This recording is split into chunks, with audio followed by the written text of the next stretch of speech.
आज का विषय है exterior angle property of triangle, यानी कि त्रिभुज के बाह्य कोण का योग उसके सम्मुख के दो आंतरिक कोणों के योग के बराबर होता है। यहाँ एक्सटीरियर एंगल को हम लोग बाह्य कोण और इंटीरियर एंगल को आंतरिक कोण कहते हैं।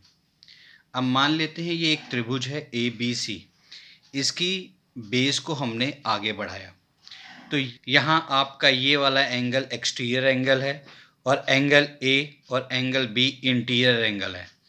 तो ये जो एंगल है आपका वो A और B के सम के बराबर होता है। अगर ये एंगल C है तो ये 180 माइनस C होगा, 180 डिग्री माइनस C, क्योंकि ये आपका स्ट्रेट लाइन एंगल है। ये एंगल A है और ये एंगल आपका B। हमें मालूम है कि त्रिभुज के तीनों angle A plus angle B plus angle C ये आपके 180 डिग्री के बराबर होते हैं। तो आप इसको ऐसे लिख सकते हैं, angle A plus angle B equal to 180 degree minus angle C, जो आपके एक्सटीरियर एंगल के बराबर है। अब अगर ये मान लेते हैं ये एंगल 130 डिग्री का है तो ये आपका 50 डिग्री का एंगल होगा, क्योंकि स्ट्रेट लाइन एंगल है जो 180 डिग्री के बराबर होता है। अब अगर ये 50 डिग्री का है तो त्रिभुज के तीनों कोणों का योग आपका कितना होता है, 180 डिग्री होता है। तो आप ऐसे लिख सकते हैं, angle A plus angle B plus angle C equal to 180 degree.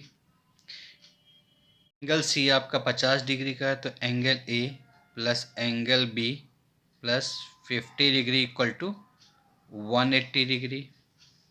तो angle A plus angle B equal to 180 degree में से आपने 50 डिग्री लेस कर दिया, तो angle A plus angle B equal to 130 degree, जो आपके एक्सटीरियर एंगल के बराबर है।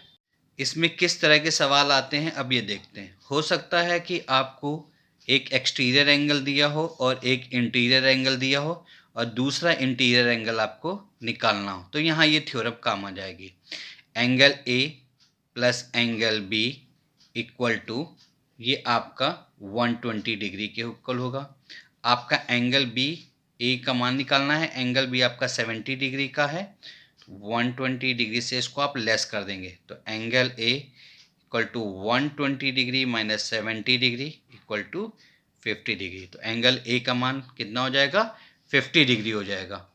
यह हो सकता है कि आपको दो आंतरिक कोणों का मान दिया हो, इंटीरियर एंगल का मान दिया हो और आपसे बाह्य कोण यानी कि एक्सटीरियर एंगल का मान पूछा जा रहा हो। तो एंगल C आपका दो आंतरिक कोणों के योग के बराबर होता है, यानी कि एंगल A और प्लस एंगल B, यानी कि आपका 50 डिग्री एंगल A का मान है और B का मान 70 डिग्री, ये दोनों मिलाकर 120 डिग्री हो जाएंगे। अगर आपको ये जानकारी अच्छी लगी हो तो प्लीज़ मेरे चैनल को सब्सक्राइब करें और इस वीडियो को लाइक करें।